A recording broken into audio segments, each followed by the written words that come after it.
Hello बच्चों, आपका स्वागत है हमारे YouTube channel new vision classes Sheikhpura पे। और हमारी आप पहले की वीडियो देख चुके थे और उस वीडियो में हम आपको बताए थे कि हर एक टॉपिक बाय टॉपिक अपने साइंस में जो भी होगा, यानी सबसे पहले बताए थे कि आपको फिजिक्स चैप्टर स्टार्ट करेंगे और फिजिक्स में सबसे पहला चैप्टर स्टार्ट करेंगे। और आपको बता चुके थे कि साइंस का जो हम आपको टॉपिक बाय टॉपिक वीडियो जो होगा वो प्रत्येक वीडियो आपको बना करके आपके जो हमारे चैनल है उस चैनल पर उपलब्ध रहेगा और उसको बारी बारी से देख सकेंगे। तो आज हम सबसे पहले अपने फिजिक्स का जो हमारा सबसे पहला चैप्टर है उसको आज स्टार्ट करते हैं।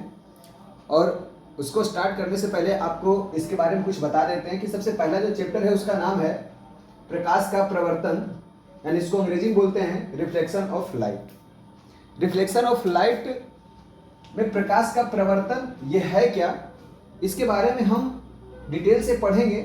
लेकिन इसको पढ़ने से पहले हमें प्रकाश के बारे में पढ़ना कि प्रकाश होता क्या है।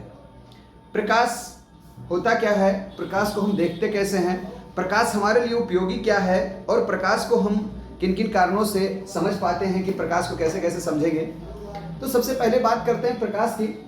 तो प्रकाश का एक सबसे बड़ा परिभाषा है कि प्रकाश वह भौतिक कारक है जिसके सहायता से हम किसी वस्तु को देख पाते हैं, उसे प्रकाश कहते हैं। यानी कहने का मतलब कि हम दुनिया की वो जितनी सारी वस्तुओं को देखेंगे उसके लिए हमें प्रकाश की आवश्यकता पड़ेगी। यदि हम प्रकाश नहीं होता तो हमारा नेत्र, हमारा आंख दुनिया की किसी वस्तुओं को देख नहीं पाता। जैसे आप एग्जाम्पल में समझ सकते हैं कि आप यदि एक अंधेरे कमरे में प्रवेश करते हैं तो अंधेरे कमरे में रखे हुए सारे वस्तुओं को आप देखते हैं, लेकिन आपको कोई भी वस्तु दिखाई नहीं देती। और उस वस्तु को देखने के लिए फिर हमें क्या करना पड़ता है, उस अंधेरे कमरे में हमें स्विच का सहारा लेना पड़ता है, यानी लाइट का सहारा लेना पड़ता है, टॉर्च का सहारा लेना पड़ता है, तभी हम किसी वस्तु को देख पाते हैं, है ना। तो यानी हम बात कर रहे थे प्रकाश की कि हमें किसी भी वस्तु को देखने के लिए हमें सबसे पहले किसकी जरूरत पड़ती है, प्रकाश की पड़ती है। तो इसीलिए हमने बताया कि प्रकाश वह भौतिक कारक है जिसके सहायता से हम किसी वस्तु को देख पाते हैं। और इसके बारे में और भी चीजें हैं कि प्रकाश और क्या है। तो प्रकाश एक विद्युत चुंबकीय तरंग के जैसा कार्य करता है, इसीलिए हम लोग प्रकाश को एक विद्युत चुंबकीय तरंग भी बोलते हैं। प्रकाश ऊर्जा का एक रूप भी है। आप देख सकते हैं कि यदि हम सूर्य के प्रकाश की बात करेंगे तो सूर्य का प्रकाश से हमें क्या मिलता है, एक सौर ऊर्जा मिलता है। क्या मिलता है, सौर ऊर्जा, और वो ऊर्जा का रूप है। तो इसीलिए हम कह सकते हैं कि प्रकाश जो है वह ऊर्जा का एक रूप है और वह हमेशा सीधी रेखा में गमन करता है। यानी आप देखे होंगे कि प्रकाश को हमेशा सीधी रेखा में गमन करते हुए आप कभी भी, यदि आप दीवार किसी माध्यम में, मान लीजिए आपके सामने दीवार आ जाता है, आप प्रकाश को दीवार के पार नहीं देख पाते हैं। प्रकाश को आप देखते हैं, टॉर्च जलाते हैं, टॉर्च से जो प्रकाश निकलता है वो हमेशा सीधी रेखा में आप देखते होंगे। ऐसा कभी आपने देखा है कि प्रकाश में, यानी टॉर्च को जलाएं और टॉर्च से जो प्रकाश निकला और वो प्रकाश आपको टेढ़ा मेढ़ा दिखाई दिया, कभी ऐसा होता है? नहीं होता। तो यानी हमारा कहने का मतलब है कि प्रकाश एक ऊर्जा का रूप है।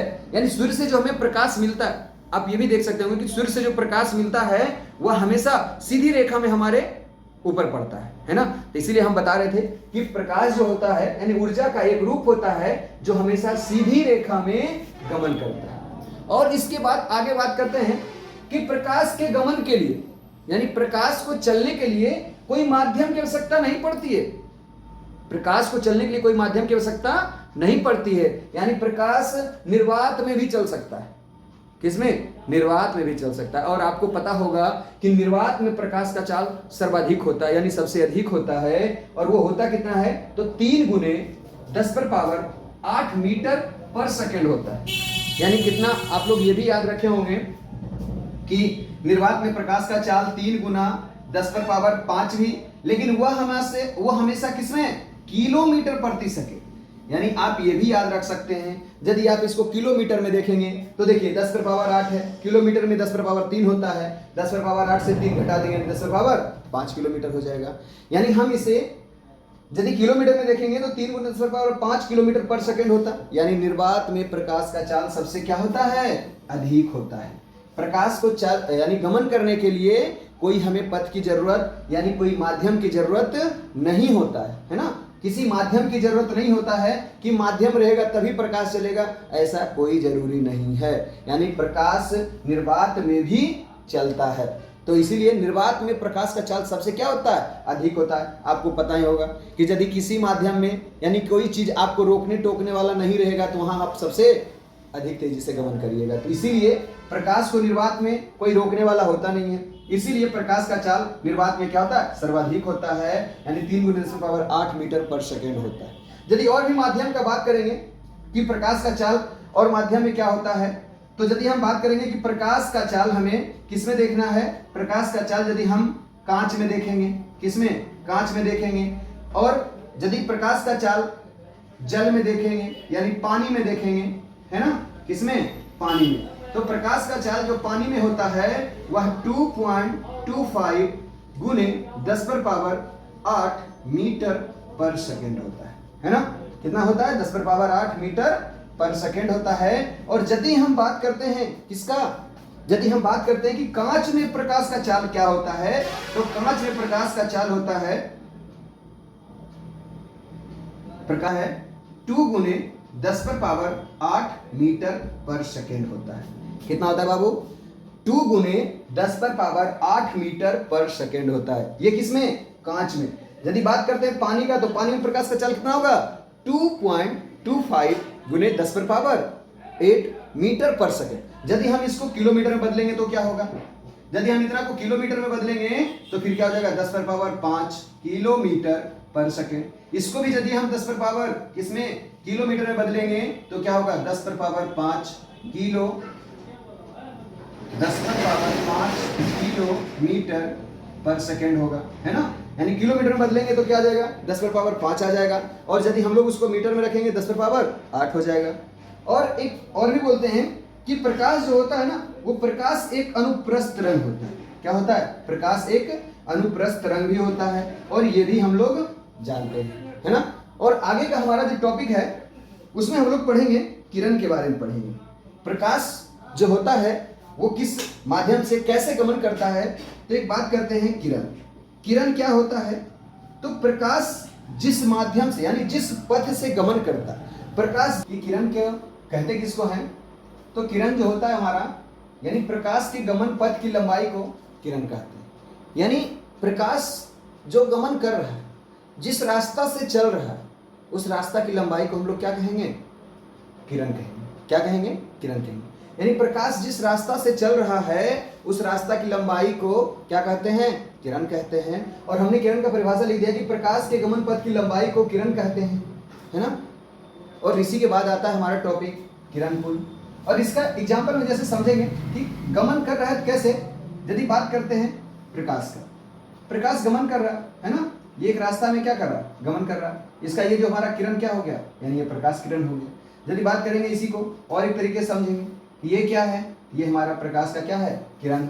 और ये किससे, यानी पथ से लंबाई कर रहा है, यानी जो इस रास्ता से ये जा रहा है उस रास्ता की लंबाई को हम लोग क्या कहेंगे, किरण कहेंगे। किरण के बाद आता है हमारा किरण पुंज। क्या आता है, किरण पुंज। किरण पुंज होता क्या है, किरण पुंज को हम लोग बोलते हैं beam of light. Beam of light यानी किरणों के समूह को हम लोग क्या कहते हैं, किरण पुंज कहते हैं। किरणों के समूह को किरण पुंज कहते हैं। जैसे मान लीजिए कि किरणों के समूह क्या है, मान लीजिए इस तरह से बहुत सारे किरण है ना, बहुत सारे किरण। अब बहुत सारे किरण यानी इस तरह से किरणों के समूह आ रहे हैं, है ना, कोई एक दूसरे के पैरेलल आ रहे हैं, तो एक बिंदु पर आ रहे हैं। ये सब चीजें बारी बारी से हम लोग समझेंगे कि किरणों के समूह होते क्या हैं। यानी मान लीजिए किरणों के समूह चल रहे हैं, ये क्या है हमारा, किरण पुंज। ये क्या है हमारा, किरण पुंज, है ना, ये हमारा क्या है, किरण पुंज। अब हम बात करते हैं कि किरण पुंज होते कितने प्रकार के हैं।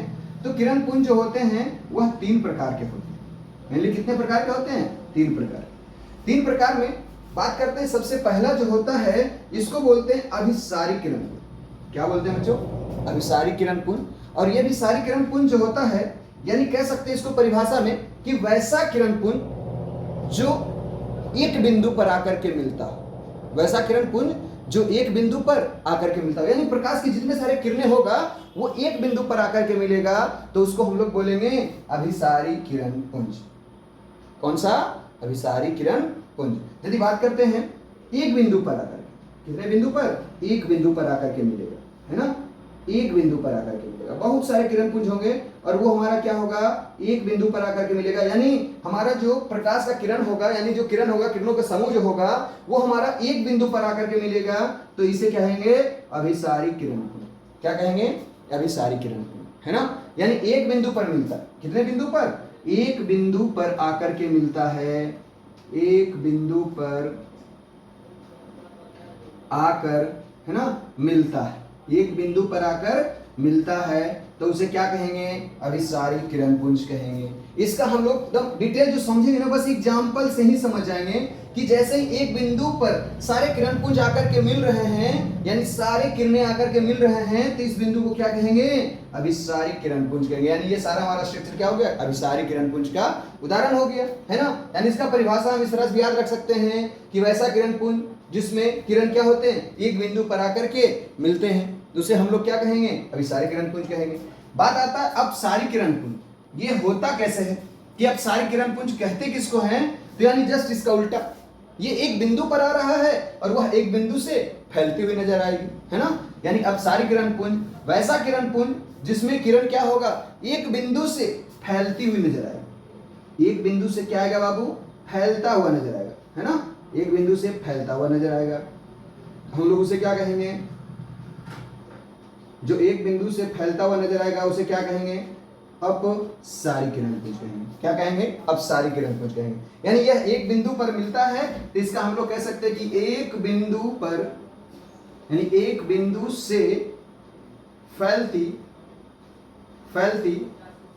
है ना, यानी एक बिंदु से फैलती हुई दिखाई पड़ती है, एक बिंदु से फैलती हुई दिखाई पड़ती है, उसे क्या हम लोग कहेंगे, यानी अपसारी किरण पुंज कहेंगे। क्या कहेंगे, अपसारी किरण पुंज कहेंगे। अब बात आता है समानांतर किरण पुंज। तो समानांतर किरण पुंज हम उस किरण पुंज को कहेंगे कि जिसमें प्रकाश की किरणें जो होगा ना, वो एक दूसरे के समानांतर गमन करेगा। क्या करेगा, एक दूसरे के समानांतर गमन करेगा। यानी कहने का मतलब कि प्रकाश का किरण जो गमन करेगा वह एक दूसरे के समानांतर गमन करेगा, यानी एक दूसरे से कहीं पर वो किरणें मिलेंगे नहीं, यानी एक दूसरे के समानांतर ही रहेंगे, कहीं पर आपस में जाकर के, ऐसा नहीं कि हम यहाँ पर बताएं और आपस में जाकर के आगे मिल गए, ऐसा नहीं। यानी समानांतर किरण पुंज जो होगा वह एक दूसरे से, ठीक है बच्चों, हम बात कर रहे थे समानांतर किरण पुंज किसका, समानांतर किरण पुंज का। तो समानांतर किरण पुंज होता क्या है, यानी वैसा किरण पुंज जिसमें प्रकाश की किरणें क्या होगा, एक दूसरे के समानांतर पथ पर गमन करेगा। यानी ऐसा नहीं कि आगे चल करके मिल जाएगा, ऐसा नहीं होगा। यानी यह जो होगा एक दूसरे के समानांतर गमन करेगा। क्या करेगा, एक दूसरे का समानांतर, है ना, इसीलिए इसका नाम क्या पड़ा, समानांतर किरण पुंज। यानी ये गमन कैसे करेगा, तो एक दूसरे के पथ के कैसा करेगा, समानांतर करेगा, यानी समांतर करेगा, समानांतर, यानी एक दूसरे के पथ के समांतर गमन करता है ना, कैसा करता है, समांतर गमन करता है। इसे हम क्या कहेंगे, इसे हम क्या कहेंगे, समानांतर किरण पुंज कहेंगे। क्या कहेंगे बच्चों, समानांतर किरण पुंज कहेंगे। आगे चलते हैं। यानी ये तो हमारा था प्रकाश के बारे में आपको बताएं, है ना। प्रकाश के बाद प्रकाश की किरण को बताएं कि किरण कैसे चलता है, कैसे गमन करता है। तो हमने बता चुके हैं ना कि प्रकाश का गमन जो पथ से अपना चलेगा उसकी लंबाई को हम लोग क्या कहेंगे, किरण कहेंगे। किरण के बाद हमने पढ़ा क्या, किरण पुंज, कि किरण पुंज क्या होता है। तो किरणों के समूह जो भी हो जाए, किरणों के समूह, है ना, जो भी हो जाए किरणों के समूह को, मान लीजिए और भी हम किरण दे देते हैं, ये सारे हमारे क्या हो गए, किरणों के समूह को ही हम लोग क्या कहेंगे, किरण पुंज कहेंगे। इसके बाद हमने पढ़ा प्रकाश पुंज, है ना। ठीक है बच्चों, हम बात कर रहे थे किरण पुंज का, है ना। अच्छा, थोड़ा सा आप लोग को ये भी लग रहा होगा कि अच्छा सर यहाँ पर किरण पुंज लिखे और यहाँ पर प्रकाश पुंज लिखे। अरे ऐसा कोई दिक्कत नहीं है, ये प्रकाश पुंज ही हमारा क्या है, किरण पुंज। क्या है, किरण पुंज। ठीक है, आप लोग घबराइएगा नहीं कि यहाँ पर सर ने किरण पुंज लिखा है, यहाँ प्रकाश पुंज लिखा, ऐसा कुछ नहीं है। ये सारा चीज क्या है, किरण पुंज। प्रकाश पुंज बोले या तो हम लोग उसे किरण पुंज बोले। देखिए, तो किरण पुंज कितने प्रकार के, 3 प्रकार के होते हैं। कौन कौन, अपसारी किरण पुंज, अपसारी किरण पुंज और समानांतर किरण पुंज। अभिसारी किरण पुंज का बाद क्या होता है, एक बिंदु पर आकर के मिलता है। कितने बिंदु पर, एक बिंदु पर आकर के मिलता है ना। अपसारी किरण पुंज एक बिंदु से फैलती हुई नजर आती है, एक बिंदु से फैलती हुई नजर आती है। समानांतर किरण पुंज वो हमेशा एक दूसरे का क्या करता है, समानांतर करता है। यानी यहाँ परिभाषा लिख दिए है ना कि वह एक दूसरे के पथ के क्या करता है, एक दूसरे के पथ के समानांतर गमन करता है, यानी कभी भी वो एक दूसरे का इंटरफेयर नहीं करेगा। आगे हम लोग चलते हैं। हम लोगों ने किरण पुंज बहुत अच्छे से समझ लिया, और किरण पुंज के बाद अब हम लोग चलते हैं आदित्य वस्तु के बारे में कि आदित्य वस्तु होता क्या है।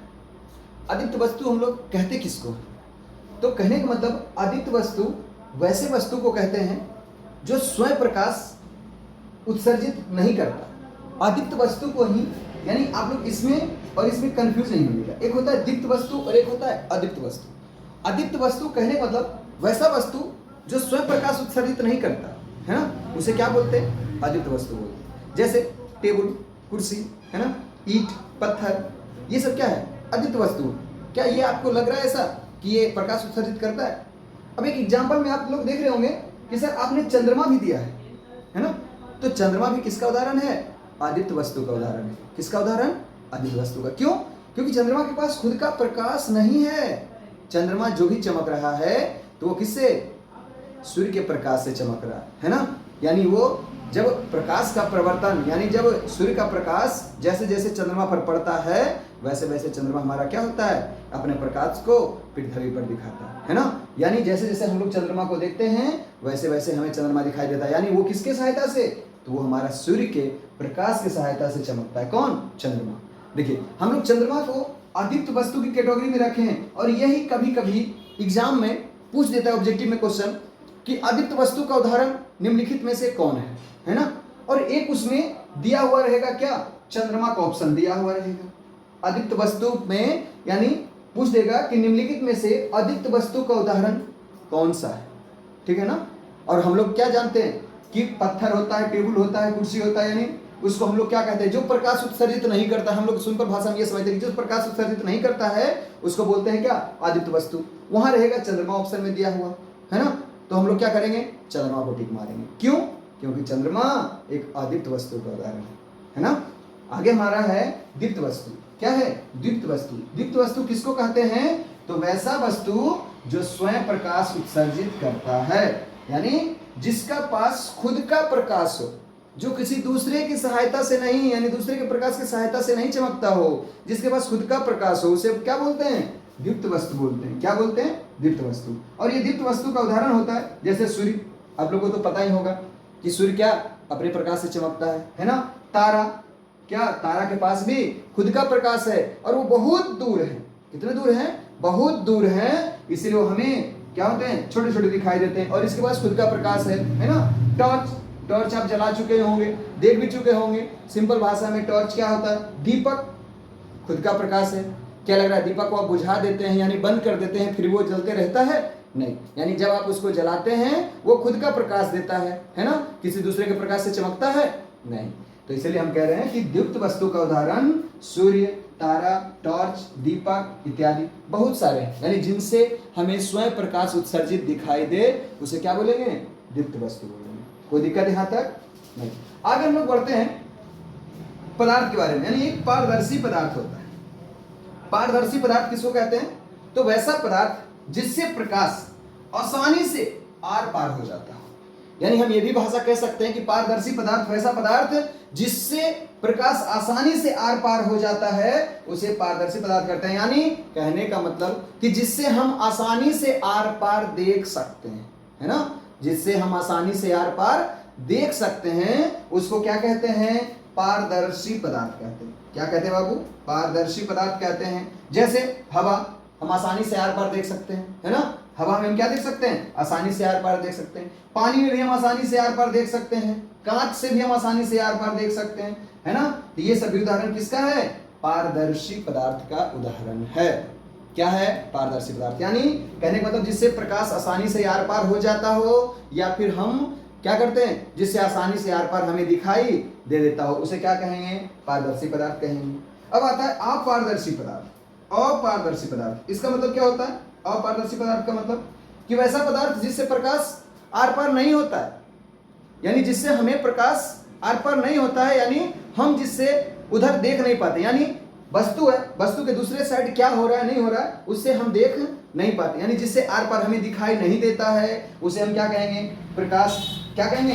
अपारदर्शी पदार्थ कहेंगे। क्या कहेंगे? अपारदर्शी। जिससे हम आर पार नहीं देख सकते या फिर जिससे प्रकाश आसानी से आर पार नहीं होता है, उसे क्या कहेंगे?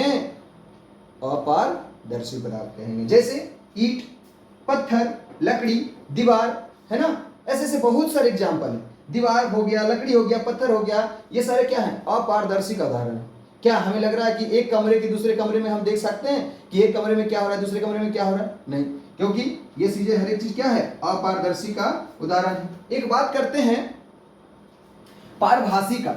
ये सबसे इंपॉर्टेंट चीज है। ये हमारा क्या है? सबसे इंपॉर्टेंट चीज है कि पारभासी अच्छा टॉपिक है। पारभासी यानी वैसा पदार्थ जिससे प्रकाश अंशतः आर पार होता, यानी पूर्ण रूप में नहीं होता। जितना प्रकाश दे रहे उतना नहीं पार होता है ना, यानी अंशतः, यानी कुछ कुछ भाग उसका क्या हो रहा है?